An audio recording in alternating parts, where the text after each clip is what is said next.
अपने काम के मालिक आप खुद बने। आज ही वेलवेट पेंसिल बिजनेस शुरू करें। आप एक छोटी सी लागत पर वेलवेट पेंसिल मेकिंग मशीन से पेंसिल बनाकर घर बैठे खुद का व्यापार शुरू करें और हर महीने कमाए 25 से 35 हजार रुपए। जी हाँ, अब आपकी बनी हुई पेंसिल बेचने का सिरदर्द नहीं। आपका बना हुआ माल कंपनी खुद खरीदेगी। इसका अग्रीमेंट भी कंपनी खुद ही करती है। सिर्फ 5 से 6 घंटे प्रतिदिन काम करें और खुद का व्यापार आज ही करें शुरू। अधिक जानकारी के लिए संपर्क करें दिए हुए नंबरों पर।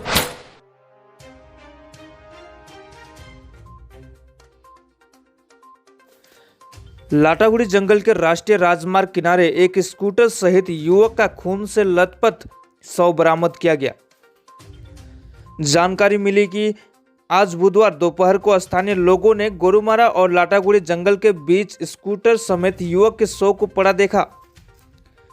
उन्होंने वन विभाग को और पुलिस को सूचना दी। सूचना मिलते ही वन विभाग और मेटली पुलिस द्वारा शव का उद्धार किया गया।